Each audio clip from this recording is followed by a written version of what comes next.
ये एक ऐसा टापू था जहाँ जॉन हैमंड नाम के एक वैज्ञानिक ने करोड़ों साल पहले विलुप्त हो चुके डायनासोरों को फिर से जिंदा कर दिया था और आज पहली बार कुछ चुनिंदा लोग इस चमत्कार को अपनी आंखों से देखने वाले थे। कुछ ही देर बाद हेलीकॉप्टर उस रहस्यमयी टापू पर उतर गया। इसके बाद सभी लोग बिना वक्त गवाए गाड़ियों में बैठे और सीधे जुरासिक पार्क की तरफ निकल पड़े। जल्दी ही गाड़ियां सुरक्षित फेंस को पार करके एक खुले मैदान में पहुंच गई। तभी अचानक डॉक्टर एलन की नजर पहली बार एक जिंदा डायनासोर पर पड़ी। एक पल के लिए उसे अपनी आंखों पर यकीन नहीं हुआ। उसने तुरंत एली को भी उस ओर देखने को कहा। इतने विशाल जीव को सामने देखकर एली भी दंग रह गई। जब दोनों धीरे धीरे उसके करीब पहुंचे तभी जॉन ने बताया कि इस विशालकाय डायनासोर का नाम ब्रैकियोसॉरस है। इसके बाद वह उन्हें थोड़ा और आगे लेकर गया जहां उन्हें चारों तरफ अलग अलग प्रजातियों के विशाल डायनासोर बेखौफ घूमते हुए दिखाई दिए। ये नजारा देखकर ऐसा लग रहा था मानो वे सचमुच डायनासोरों की दुनिया में पहुंच गए हों। लेकिन तभी जॉन ने उन्हें एक और बड़ा सरप्राइज दिया। उसने बताया कि उसने दुनिया के सबसे खतरनाक शिकारी टी-रेक्स को भी जिंदा कर दिया है। ये सुनकर एलन पूरी तरह हैरान रह गया। उसे समझ नहीं आ रहा था कि करोड़ों साल पहले विलुप्त हो चुके डायनासोर आखिर फिर से जिंदा कैसे हो गए। उनके सारे सवालों का जवाब देने के लिए जॉन सबको तुरंत विजिटर सेंटर ले गया। वहां पहुंचकर उसने एक एनिमेटेड फिल्म के जरिए पूरी कहानी समझाई। उसने बताया कि इस सब की शुरुआत जमीन के अंदर दबे एक एम्बर से हुई थी। दरअसल करोड़ों साल पहले मच्छर डायनासोरों का खून चूसा करते थे। उनमें से कुछ बदकिस्मत मच्छर पेड़ों के रेजिन में फंस गए। समय के साथ वही रेजिन जमीन के अंदर दबते चले गए। मिलियंस ऑफ ईयर्स के बाद जब इंसानों ने इस एम्बर को खोज निकाला तो उसके अंदर कैद मच्छरों से डायनासोर का खून निकाला गया। उसी खून से वैज्ञानिकों ने डायनासोर के डीएनए के कुछ हिस्से हासिल कर लिए। हालांकि डीएनए अधूरा था, इसलिए उसकी कमी पूरी करने के लिए वैज्ञानिकों ने उसमें मेंढक का डीएनए भी मिला दिया और इस तरह करोड़ों साल पहले विलुप्त हो चुके डायनासोरों को फिर से जिंदा कर दिया गया। इसके बाद जॉन सबको रिसर्च लैब में ले गया। किस्मत से वे बिल्कुल सही वक्त पर पहुंचे थे क्योंकि उसी समय एक नन्हा डायनासोर अंडे से बाहर आ रहा था। यह अद्भुत नजारा देखकर जॉन मुस्कुराते हुए बोला कि इस द्वीप पर जन्म लेने वाला हर डायनासोर सबसे पहले उसी का चेहरा देखता है। तभी इयान ने मजाक मजाक में पूछा कि यह नर है या मादा। तभी डॉक्टर हेनरी वू बोले कि पार्क के सभी डायनासोर सिर्फ मादा हैं। ऐसा इसलिए किया गया है ताकि वे कभी रिप्रोडक्शन न कर सकें और उनकी आबादी हमेशा नियंत्रण में रहे। उसी दौरान एलन की नजर अपनी हथेली पर रखे उस नन्हे डायनासोर पर गई। ध्यान से देखने पर उसे एहसास हुआ कि यह कोई आम डायनासोर नहीं बल्कि एक वेलोसिरैप्टर है जिसे दुनिया का दूसरा सबसे खतरनाक डायनासोर माना जाता है। एलन की एक्साइटमेंट बढ़ते देख जॉन तुरंत उसे रैप्टरों के बाड़े में ले गया। किस्मत से उसी समय रैप्टर्स को खाना खिलाया जा रहा था। स्टाफ एक जिंदा बैल को रस्सियों से बांधकर धीरे धीरे रैप्टरों के बाड़े में उतार रहा था। जैसे ही बैल जमीन पर पहुंचा अंदर से खौफनाक चीखें सुनाई देने लगी। रैप्टर्स दिखाई नहीं दे रहे थे लेकिन उनकी मौजूदगी ही डर पैदा करने के लिए काफी थी। इसी बीच पार्क का सिक्योरिटी लीडर रॉबर्ट भी वहां आ पहुंचा। वह रैप्टर्स के शिकार करने के तरीके को अच्छी तरह समझता था। लंबे समय तक उन्हें ऑब्जर्व करने के बाद उसे पता चला कि रैप्टर्स 50 से 60 मील प्रति घंटे की रफ्तार से दौड़ सकते हैं। वे लंबी छलांग लगाने में माहिर हैं और उनका तेज दिमाग किसी इंसान से कम नहीं। तभी रॉबर्ट ने एक और चौंकाने वाली बात बताई। हर बार जब रैप्टर्स को खाना दिया जाता है तो वे बाड़े पर हमला जरूर करते हैं लेकिन वे कभी भी एक ही जगह को निशाना नहीं बनाते। हर बार वे फेंस के अलग हिस्से को परखते हैं ताकि उसकी सबसे कमजोर जगह ढूंढकर भाग सकें। अब सभी को समझ आ चुका था कि रैप्टर्स सिर्फ ताकतवर ही नहीं बल्कि काफी चालाक भी हैं। रैप्टर्स को खाना खिलाने के बाद सभी लोग जुरासिक पार्क की सैर पर निकल पड़े। उन्हें खास तरह की ऑटोमेटिक इलेक्ट्रिक कारों में बैठाया गया जो बिना किसी ड्राइवर के अपने आप चलती थी। इस बार उनके साथ जॉन के पोते पोती लेक्स और टिम भी मौजूद थे। जैसे ही कारों ने जुरासिक पार्क का विशाल गेट पार किया उसी पल उनकी रोमांचक यात्रा शुरू हो गई। सबसे पहले वे डायलोफोसोरस के एरिया में पहुंचे जहां एक बेहद खतरनाक मांसाहारी डायनासोर रखा गया था। सभी लोग बड़ी बेसब्री से उसकी पहली झलक का इंतजार कर रहे थे लेकिन इस बार किस्मत ने उनका साथ नहीं दिया क्योंकि वे लोग गलत समय पर पहुंचे थे। काफी देर इंतजार करने के बाद भी उन्हें उसकी एक झलक तक देखने को नहीं मिली। आखिरकार निराश होकर कार आगे बढ़ गई। कुछ ही देर बाद सभी लोग पार्क के सबसे खतरनाक शिकारी टी-रेक्स के बाड़े तक पहुंच गए लेकिन यहाँ भी उन्हें निराशा ही हाथ लगी क्योंकि पूरे बाड़े में टी-रेक्स का नामो निशान तक नहीं था। मेहमानों को मायूस होते देख जॉन ने तुरंत एक जिंदा बकरी छोड़ने का आदेश दिया ताकि उसकी गन से टी-रेक्स बाहर निकल आए लेकिन काफी देर तक इंतजार करने के बाद भी टी-रेक्स बाहर नहीं निकला। तभी एलन ने मुस्कुराते हुए कहा कि टी-रेक्स की फितरत ही कुछ ऐसी है, उसे परोसा हुआ खाना बिल्कुल पसंद नहीं बल्कि वो शिकार को अपने ही दम पर मार कर खाना पसंद करता है। लगातार दूसरी बार भी डायनासोर न दिखने की वजह से सब लोग और आगे बढ़ गए। तभी अचानक एलन की नजर झाड़ियों के बीच पड़े एक विशाल डायनासोर पर गई। उसने बिना देर किए चलती कार का दरवाजा खोला और बाहर कूद पड़ा। एली भी तुरंत उसके पीछे दौड़ पड़ी। ये सब देखकर कंट्रोल रूम में मौजूद जॉन बुरी तरह घबरा गया क्योंकि वहाँ मौजूद लोगों को अंदाजा तक नहीं था कि वे किस खतरे की ओर बढ़ रहे हैं। जैसे ही एलन और बाकी लोग उस जगह पहुंचे तो उन्हें जमीन पर एक विशाल ट्राइसेराटॉप्स दर्द से तड़पता हुआ दिखाई दिया। सिक्योरिटी गार्ड ने बताया कि घबराने की बात नहीं है, उसकी बस तबीयत खराब है। लेकिन इतने विशाल डायनासोर को पहली बार अपनी आंखों के सामने देखकर हर कोई हैरान था। तभी एली ने अंदाजा लगाया कि शायद इस डायनासोर ने कोई जहरीला फल खा लिया है। जानवरों की डॉक्टर होने के नाते उसने वहीं रुककर उसका इलाज करने का फैसला किया। लेकिन तभी कंट्रोल सेंटर से एक इमरजेंसी मैसेज आया। सभी को तुरंत पार्क के मेन सेंटर में वापस लौटने को कहा गया। दरअसल बाड़े में लगे कैमरों में टी-रेक्स कहीं दिखाई नहीं दे रहा था जिसकी वजह से पूरे पार्क में हड़कंप मच चुका था। इसी कारण दोपहर का बाकी टूर तुरंत कैंसिल कर दिया गया। लेकिन एली ने वापस लौटने से मना कर दिया। उसने तय किया कि वह पहले बीमार ट्राइसेराटॉप्स का इलाज करेगी, फिर पार्क के स्टाफ के साथ सुरक्षित लौट आएगी। उधर जैसे ही बाकी लोग वापस जाने लगे तभी कंट्रोल सेंटर में मौजूद डेनिस बाहर निकलने की तैयारी करने लगा। लेकिन निकलने से पहले उसने जॉन से कहा कि उसे सिस्टम में कुछ जरूरी मेंटेनेंस करना है, इसलिए पूरे पार्क का नेटवर्क करीब 1 घंटे के लिए बंद रहेगा। जॉन को उसकी बात पर जरा भी शक नहीं हुआ, लेकिन असलियत कुछ और ही थी। डेनिस ने जानबूझकर पूरा सिस्टम बंद किया था ताकि सिक्योरिटी कैमरे उसकी हरकत रिकॉर्ड न कर सकें। दरअसल 2 दिन पहले एक बड़ी कंपनी ने उसे डायनासोर का डीएनए चुराने चुराने के बदले $200 मिलियन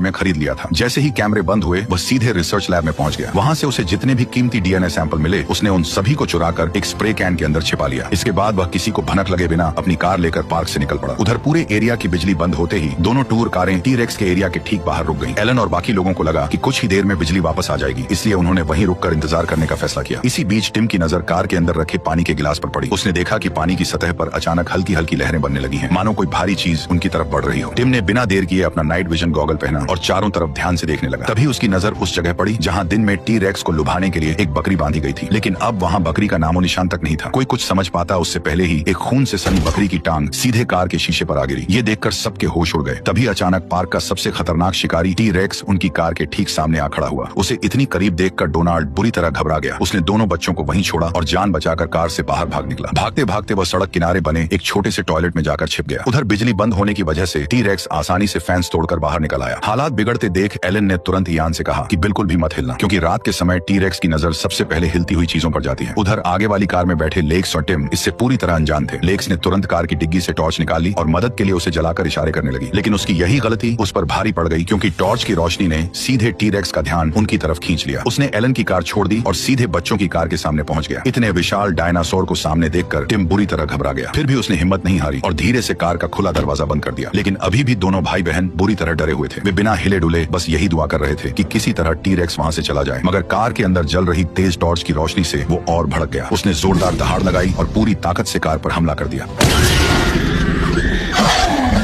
हालांकि मजबूत शीशों की वजह से वो दोनों बच्चों तक नहीं पहुंच सका, लेकिन इससे उसका गुस्सा और बढ़ गया। उसने एक ही झटके में पूरी कार को पलट दिया और उसके टुकड़े टुकड़े करने की कोशिश करने लगा। कार के अंदर फंसे लेक्स और टिम धीरे धीरे कीचड़ में धंसते जा रहे थे। ये देखकर एलन एक पल भी नहीं रुका। वह तुरंत फ्लेयर लेकर गाड़ी से बाहर निकला और उसे जलाकर टी-रेक्स का ध्यान अपनी तरफ खींचने लगा। उसका प्लान लगभग काम कर ही गया था, लेकिन तभी इयान एक और फ्लेयर लहराते हुए बाहर निकला और टी-रेक्स को अपनी तरफ बुलाने लगा। नतीजा यह हुआ कि टी-रेक्स अपनी दिशा बदलकर इयान के पीछे लग गया। इयान तुरंत उल्टी दिशा में पूरी ताकत से भागने लगा। भागते भागते उसने हाथ में पकड़ा फ्लेयर भी दूर फेंक दिया ताकि टी-रेक्स उसका पीछा छोड़ दे, लेकिन टी-रेक्स उस जलती रोशनी को छोड़कर सीधे इयान के पीछे ही दौड़ता रहा। बदकिस्मती से वो जिस तरफ भाग रहा था उसी दिशा में वह छोटा सा टॉयलेट था जहां डोनाल्ड छिपा बैठा था। अगले ही पल टी-रेक्स पूरी ताकत से टॉयलेट से जा टकराया। अचानक हुए हमले से इयान दूर जा गिरा और बेहोश हो गया, लेकिन सबसे बड़ा खतरा डोनाल्ड पर था। अब उसका सामना सीधे टी-रेक्स से था। वह संभल भी नहीं पाया था कि तभी अचानक टी-रेक्स का ध्यान भटकते ही एलन तुरंत बच्चों को गाड़ी से बाहर निकालने लगा, लेकिन टिम अभी बाहर निकला भी नहीं था कि तभी अचानक टी-रेक्स ठीक उनके सामने पहुंच गया। ये देखकर लेक्स जोर से चीख पड़ी, मगर एलन ने तुरंत उसका मुंह बंद कर दिया ताकि उनकी आवाज टी-रेक्स तक न पहुंचे। किस्मत से यह तरीका काम कर गया। टी-रेक्स ने उन पर हमला नहीं किया। वह बार बार पलटी हुई कार को सिर से धक्का देने लगा। कार जिस तरफ घूमती एलन और लेक्स भी तुरंत उसी हिसाब से अपनी जगह बदल लेते ताकि हर बार टी-रेक्स की नजर से बचे रहें। लेकिन कुछ ही पलों में टी-रेक्स के लगातार धक्कों की वजह से एलन और लेक्स बाढ़ के बिल्कुल किनारे तक पहुंच गए। अब उनके पास बचने का कोई रास्ता नहीं था। हालात बिगड़ते देख एलन ने बिना देर किए लेक्स को अपनी पीठ पर उठाया और स्टील की तार के सहारे धीरे धीरे नीचे उतरना शुरू कर दिया। लेकिन उसी वक्त टी-रेक्स कार को धक्का देता हुआ उसे खाई के किनारे तक ले आया। ऐसा लग रहा था कि अगले ही पल पूरी कार उनके ऊपर आ गिरेगी। खतरा भांपते ही एलन ने पूरी ताकत से स्टील की तार को झुलाया और दोनों दूसरी तरफ पहुंच गए। इस तरह वे मौत के मुंह से बाल बाल बच निकले। उधर कंट्रोल सेंटर में जॉन और उसकी टीम हर हाल में बिजली वापस लाने की कोशिश कर रही थी, लेकिन सिस्टम लॉक होने की वजह से काफी समय बर्बाद हो रहा था। हालात इतने बिगड़ चुके थे कि किसी के पास कोई आसान रास्ता नहीं था। लेकिन जॉन की सबसे बड़ी चिंता लेक्स और टिम थे, जो अभी भी टी-रेक्स के एरिया में फंसे हुए थे। आखिरकार उसने बड़ा जोखिम उठाने का फैसला किया और रॉबर्ट को बच्चों को वापस लाने के लिए भेज दिया। यह देखकर एली भी एक पल रुकी नहीं। वह तुरंत उसके साथ जाने के लिए तैयार हो गई। उधर वो मोटा डेनिस चुराए हुए डायनासोर के डीएनए के साथ तेजी से ईस्ट डॉक की ओर बढ़ रहा था, लेकिन तेज बारिश और कीचड़ की वजह से उसे रास्ता साफ दिखाई नहीं दिया और उसकी गाड़ी रेलिंग तोड़ती हुई नीचे जा गिरी। बाहर निकलकर उसने देखा कि उसकी गाड़ी एक गिरे हुए पेड़ के ऊपर फंस चुकी थी। हालांकि किस्मत से सड़क ज्यादा दूर नहीं थी, इसलिए उसने बिना देर किए टो रॉप की मदद से गाड़ी बाहर निकालनी शुरू कर दी। लेकिन रस्सी बांधते समय वहां एक डिलोफोसोरस आ पहुंचा। उसे देखते ही डेनिस की हालत खराब हो गई, लेकिन उसने खुद को ऐसे दिखाया मानो उसे उसका जरा भी डर न हो। फिर वह धीरे धीरे वापस गाड़ी की तरफ बढ़ने लगा, लेकिन उसने देखा कि डिलोफोसोरस लगातार उसके पीछे पीछे आ रहा है। घबराहट में डेनिस ने पास पड़ी एक लकड़ी उठाई और उसे दूर फेंक दी। उसे लगा कि वो भी कुत्ते की तरह लकड़ी के पीछे भाग जाएगा, लेकिन वो डायनासोर अपनी जगह से टस से मस भी नहीं हुआ। अब डेनिस के पास बचने का कोई रास्ता नहीं था। वह घबराकर पूरी ताकत से अपनी गाड़ी की तरफ भागा, लेकिन अंदर पहुंचने से पहले ही डिलोफोसोरस ने उस पर जहरीला थूक उछाल दिया। घबराकर वह तुरंत उठा और पूरी रफ्तार से भागने लगा, लेकिन डिलोफोसोरस ने उसका पीछा नहीं छोड़ा और फिर से डेनिस के चेहरे पर जहरीला थूक उछाल दिया। अब डेनिस की आंखों के सामने सब कुछ धुंधला पड़ने लगा। घबराहट में वह गाड़ी के दरवाजे से टकराया और जोर से जमीन पर गिर पड़ा। इसी दौरान उसकी जेब में रखा स्प्रे कैन भी नीचे गिर गया, लेकिन डेनिस को इसकी भनक भी नहीं लगी। वह किसी तरह उठकर जल्दी से गाड़ी के अंदर छिप गया। उसे यकीन हो गया कि अब खतरा टल चुका है, लेकिन अगले ही सेकंड उसके पैरों तले जमीन खिसक गई, क्योंकि डिलोफोसोरस पहले ही गाड़ी के अंदर पहुंच चुका था। कुछ ही सेकंड में उस डायनासोर ने डेनिस का वही काम तमाम कर दिया और उसके चुराए हुए जीन्स भी हमेशा के लिए मिट्टी के नीचे दफन हो गए। उधर एलन और लेक्स अब भी टी-रेक्स के इलाके में फंसे हुए थे। दूसरी तरफ टिम अपनी टूर कार समेत एक ऊंचे पेड़ पर लटका हुआ था। हर गुजरते पल के साथ उसकी जान का खतरा बढ़ता जा रहा था। इसीलिए एलन ने बिना देर किए उसे बचाने के लिए पेड़ पर चढ़ना शुरू कर दिया। काफी मशक्कत के बाद वो किसी तरह टिम तक पहुंच गया। जैसे ही उसने कार के अंदर झांक कर देखा तो पता चला कि टिम अभी भी जिंदा था। लेकिन इससे पहले कि टी-रेक्स दोबारा लौटता, एलन ने सावधानी से टिम को कार से बाहर निकाला और उसे अपने साथ नीचे उतारने लगा। लेकिन खतरा अभी टला नहीं था। जैसे ही दोनों नीचे उतरने लगे, ऊपर पेड़ों में फंसी टूर कार भी धीरे धीरे खिसकने लगी। गनीमत यह रही कि मोटी शाखाओं ने उसकी रफ्तार काफी धीमी कर दी। इसी का फायदा उठाकर एलन और टिम तेजी से नीचे उतर आए, लेकिन अगले ही पल वो भारी कार सीधे उनके ऊपर आ गिरी।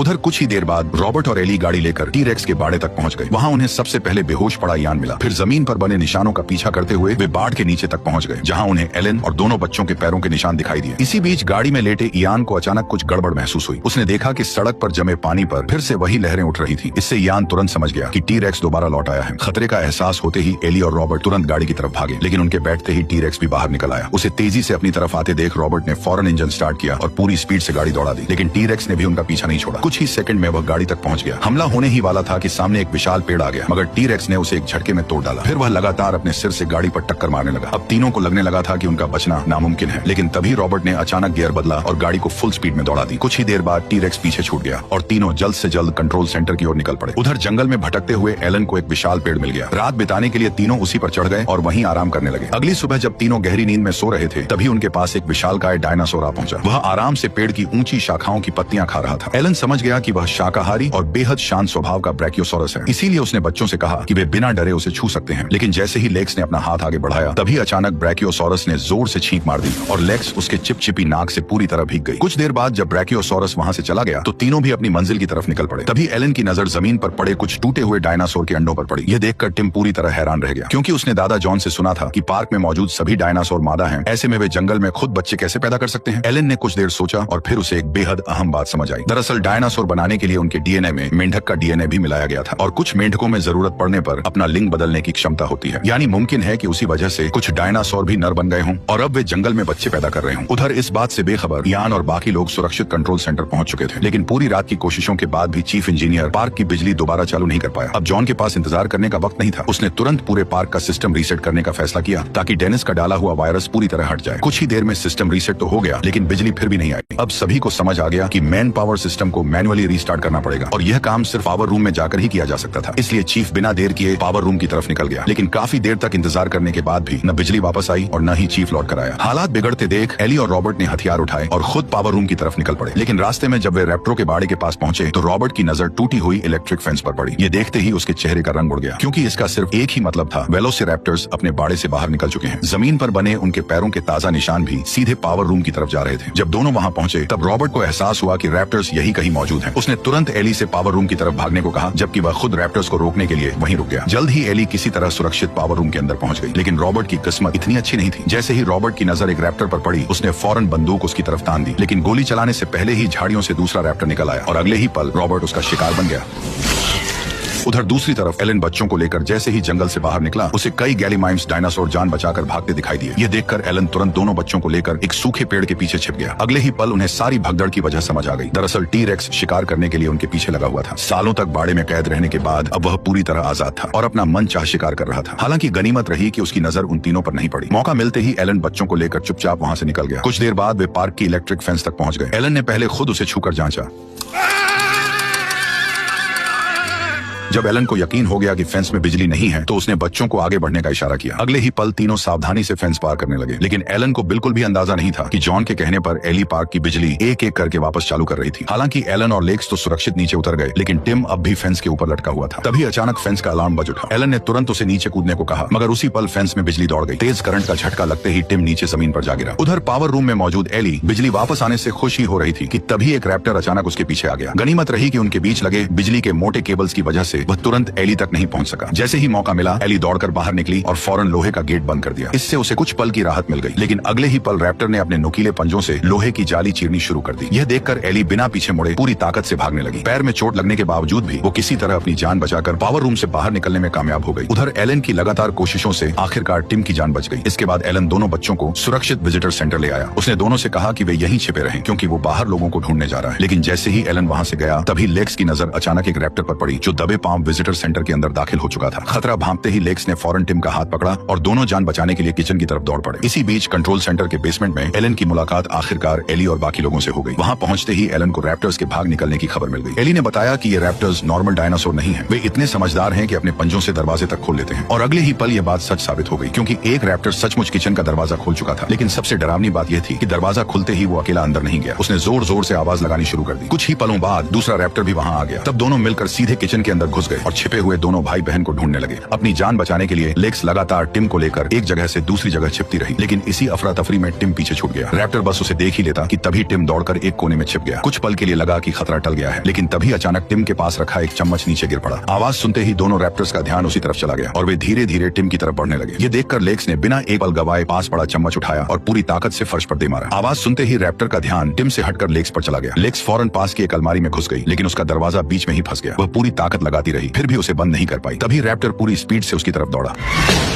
असल में वो जिसे असली लेक्स समझ रहा था वो तो सिर्फ उसका रिफ्लेक्शन था। लेक्स तो चुपचाप उसके पीछे छिपी हुई थी। मौका मिलते ही वह तुरंत उठी और रेंगते हुए दूसरी तरफ निकल गई। उधर टिम की नजर पास के एक कमरे पर पड़ी। उसने बिना देर किए पूरी ताकत से उसकी तरफ दौड़ लगा दी। पीछे खड़ा रैप्टर भी तुरंत उसके पीछे दौड़ पड़ा, लेकिन यही मौका टिम और लेक्स को चाहिए था। दोनों ने चालाकी से रैप्टर को कमरे के अंदर फंसा दिया और बाहर से दरवाजा लॉक कर दिया। इसके बाद दोनों बिना पीछे देखे फौरन किचन से बाहर भाग निकले, लेकिन दोनों इस बात से पूरी तरह अनजान थे कि बेहोश पड़ा दूसरा रैप्टर अब दोबारा होश में आ चुका था। उधर भागते भागते लेक्स और टिम जैसे ही हॉल में पहुंचे, सामने से एलन और एली भी वहां आ गए। जैसे ही उन्हें पता चला कि एक रैप्टर अभी भी आजाद घूम रहा है तो वे बिना एक पल गवाए सीधे बेसमेंट की तरफ भाग निकले। घबराकर एली तुरंत कंप्यूटर की तरफ भागी ताकि इलेक्ट्रॉनिक दरवाजा बंद किया जा सके, लेकिन रैप्टर भी कुछ ही सेकंड में वहां पहुंच गया। दरवाजा बंद होने से पहले ही उसने अंदर घुसने की कोशिश की। एलन पूरी ताकत लगाकर उसे बाहर रोकने लगा। खतरा बढ़ता देख एली भी तुरंत वापस दौड़ी और दोनों मिलकर पूरी ताकत से इलेक्ट्रॉनिक दरवाजे को बंद करने लगे। अब एलन और एली के बचने की आखिरी उम्मीद सिर्फ लेक्स थी। ये देखकर लेक्स तुरंत कंप्यूटर के सामने बैठ गई और सिस्टम दोबारा चालू करने लगी। उधर दोनों की ताकत जवाब देती जा रही थी, लेकिन एन वक्त पर लेक्स ने सिस्टम एक्टिव कर दिया। अगले ही पल इलेक्ट्रॉनिक लॉक चालू हुआ और दरवाजा पूरी तरह बंद हो गया। अब पूरे पार्क का सिस्टम दोबारा एक्टिव हो चुका था। ये देखकर एलन ने बिना देर किए फोन उठाया और जॉन से तुरंत हेलीकॉप्टर बुलाने को कहा, लेकिन तभी अचानक रैप्टर ने कांच की खिड़की पर हमला करना शुरू कर दिया। ये देखकर सभी तुरंत ऊपर लगी सीढ़ी की तरफ भागे और जैसे ही रैप्टर कांच तोड़कर अंदर घुसा, सभी लोग किसी तरह वेंटिलेशन डक्ट में घुस गए। लेकिन रैप्टर भी कम चालाक नहीं था। वो नीचे खड़ा होकर उनकी हर आहट पर नजर रखने लगा। तभी उसकी नजर लेक्स पर पड़ गई। उसने बिजली की रफ्तार से छलांग लगाई और लेक्स को हवा में उछाल दिया, लेकिन एलन ने बिना देर किए जोरदार लात मारी जिससे रैप्टर नीचे जा गिरा। लेकिन उसी झटके से लेक्स का संतुलन बिगड़ गया और वह नीचे लटक गई। एलन ने तुरंत लेक्स का हाथ पकड़कर उसे ऊपर खींच लिया और वो रैप्टर के जबड़ों से बच गई। थोड़ी देर बाद तीनों वेंटिलेशन डक्ट से निकलकर एग्जीबिशन हॉल के ऊपर पहुंच गए। वे डायनासोर के कंकाल के सहारे नीचे उतर ही रहे थे, लेकिन तभी उनका पीछा करता रैप्टर भी उसी कंकाल पर कूद पड़ा। इतना वजन पड़ते ही पुरानी हड्डियां हिलने लगी और उसे पकड़ने वाले बोल्ट एक एक करके ढीले होने लगे। अगले ही पल पूरा डायनासोर का कंकाल धड़ाम से नीचे आ गिरा। गनीमत रही कि एलन और बाकी सभी लोग बच गए, लेकिन उनके संभलते ही दो रैप्टर सामने आकर खड़े हो गए। अब लग रहा था कि उनकी मौत तय है, लेकिन तभी अचानक टी-रेक्स वहां पहुंच गया। उसने बिना एक पल गवाए एक रैप्टर को अपने जबड़ों में दबोचा और जोर से जमीन पर पटक दिया। ये देखकर दूसरा रैप्टर पूरी ताकत से सीधे टी-रेक्स पर टूट पड़ा और उसकी पीठ पर चढ़कर लगातार हमला करने लगा। टी-रेक्स और रैप्टरों की लड़ाई का फायदा उठाकर एलन तुरंत सभी को लेकर एग्जीबिशन हॉल से बाहर भाग निकला। जैसे ही वे बाहर पहुंचे उसी वक्त जॉन गाड़ी लेकर वहां आ गया। सभी लोग फौरन गाड़ी में बैठे और वहां से पूरी रफ्तार से निकल गए। उधर उनके जाते ही हॉल के अंदर चल रही डायनासोरों की जंग का भी आखिरी फैसला हो गया। करीब 6 करोड़ 50 लाख साल बाद टी-रेक्स ने एक बार फिर से साबित कर दिया कि बाप बाप होता है। कुछ ही देर बाद एलन, जॉन और बाकी लोग सुरक्षित हेलीकॉप्टर में सवार होकर उस डरावने द्वीप से हमेशा के लिए निकल गए। ऐसी और मूवी एक्सप्लेन वीडियो के लिए वीडियो को लाइक करें और फॉलो करना ना भूलें।